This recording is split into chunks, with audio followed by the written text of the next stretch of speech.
Today, we are diving into a really mind-bending theory called active inference. And it proposes something pretty radical, that your brain isn't just a passive window to the world. Nope, it's actively predicting, and in a very real sense, creating your reality every single moment. And that brings us to the central question, the real mystery here. We usually think of seeing or hearing as a one-way street, right? The world sends stuff in, our brain figures it out. But what if that's completely backwards? What if to actually know anything about the world, you have to act on it first? You know what? Let's try a little experiment right now. Go ahead. Gently place your fingertips on your leg. Just hold them perfectly still. You can feel the pressure, sure, but can you really feel the texture of your jeans or your skin? Now try moving your fingers back and forth. Ah, there it is. That's it. That feeling, that rich detail, it only shows up with movement. What you just felt, that's the key to this whole thing. Perception isn't just a passive receiving of information.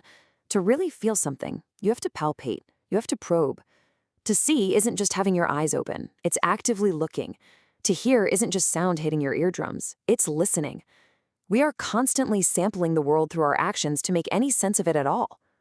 So, how in the world does this actually work? Well, to get a handle on it, we're going to start by taking what the source material calls the low road. We're going to look at the nuts and bolts of the brain as a prediction machine. This leads us straight to something called the Bayesian brain hypothesis. It's the idea that your brain is basically an inference engine. It's not just taking in raw data. It's always making its best guess, forming a hypothesis about what's out there in the world causing your sensations. And then it uses whatever comes in through your senses as evidence to update that guess. And let me be clear, this is not a passive thing happening in the background. It's incredibly active. Think of your brain as a detective. It's got a theory about the world, and every single sight, every sound, every touch is a new clue. And that clue either supports the theory or forces the detective to go back to the drawing board. It's a non-stop cycle of predicting and checking. Okay, let me give you a classic example to make this super clear. Imagine you see a round, reddish thing on the table. Based on all your past experiences, your brain's initial hypothesis, its prior belief, is that's an apple. You're pretty sure. But then you get a new piece of evidence. It jumps. Uh-oh. That creates a massive prediction error, so your brain has to scramble and update its hypothesis to something new. Whoa, okay, it must be a frog. Your whole model of what's on that table just got flipped upside down by one observation. But here's where it gets really interesting. Just updating your beliefs? Well, that's only half the story.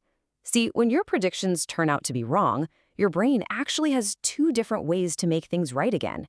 And this reveals something amazing. Action is perception's other half. So back to our froggy apple. When your observation, it jumps, totally clashed with your prediction, apples don't jump, your brain lit up with what's called a prediction error. The technical term for this mismatch, believe it or not, is surprise. And your brain has one core mission, above all else, keep surprise to a minimum. And it has two strategies to do this. The first one is perception. This is where you change your internal model to fit the world. You say, okay, my guess was wrong. That's not an apple, it's a frog. But the second strategy is action. This is where you change the world, or at least the sensory information you're getting from it to match your beliefs. For example, you could turn your head and look at an actual apple tree, actively sampling a part of the world that confirms your apple model. So that's the big takeaway here. Perception and action are two sides of the exact same coin. They're both just different strategies to achieve the very same goal, to shrink the gap, the error, the surprise between what your brain expects and what your senses are actually telling you.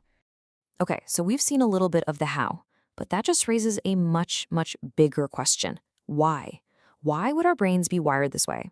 To answer that, we have to take the high road and look at this whole thing from the perspective of survival itself. All right, so we've just traveled that low road of brain mechanics, the nuts and bolts. Now let's zoom out and take the high road to understand the deep, fundamental reason this whole system even exists. And it all comes down to one word: survival. This brings us to the big idea behind all of this, the free energy principle. And what it says is actually pretty simple. For any living thing to continue existing, to stay alive, it has to keep its sensory experiences within a predictable range. It has to avoid surprising situations, because a life-threatening situation, well, that's the ultimate surprise. Let's make this really concrete. Think about a fish. For a fish, being in water is a super predictable, very low surprise state. Its entire biology is one giant prediction that it will be in water. But being on dry land, that is a state of maximum surprise. It's a huge prediction error that threatens its very existence. So that fish is going to do everything in its power to act in ways that avoid that surprise. And this leads to a pretty wild idea, captured in this quote, that the identity of an agent, an organism, is basically the same thing as its predictions, its priors. A fish is a creature that predicts it will be in water. You are a creature that predicts a body temperature around 98.6 degrees and oxygen in the air. Our very existence is literally woven out of the predictions we embody. Okay, but this framework isn't just about reacting to the present moment. What's so powerful about it is how it explains the way we plan for the future and decide what to do next. So, how do you choose what to do next? Active inference says your brain doesn't just react, it plans by inferring the best path forward. And it does this by running these little what-if simulations in your head, predicting the sensory outcomes of different plans to see which one will lead to the least amount of surprise later on. The thing it's trying to minimize is called expected free energy. You can just think of it as a forecast of future surprise. Your brain runs the numbers on different plans, like should I go to Cafe A or Cafe B, and then you commit to the action that you predict will result in the least surprise down the road. Now here's the really brilliant part. Minimizing future surprise automatically balances two drives that often seem like they're in conflict. On one hand, you have exploitation. That's doing things to get what you want, like heading straight to the cafe you know is open. But on the other hand, you have exploration. That's doing things to learn, to reduce your uncertainty. If you're not sure which cafe is open, the best first move isn't walking to one of them. It's checking the hours online. That action gives you information that makes it easier to get what you want later. So you see, active inference doesn't treat getting rewards and getting knowledge as two separate problems. They're both solved by a single, elegant command. Always choose the path that you predict will minimize your surprise in the future. It's that simple and that powerful. All right, let's pull all these threads together. Your brain, at its core, is a prediction engine. Perception and action are the two tools it uses to make those predictions come true. This whole system is fundamentally about survival, about minimizing surprise. And this even explains how we plan for the future, perfectly balancing our need to get stuff with our need to know stuff. And that leaves us with one last big thought to chew on.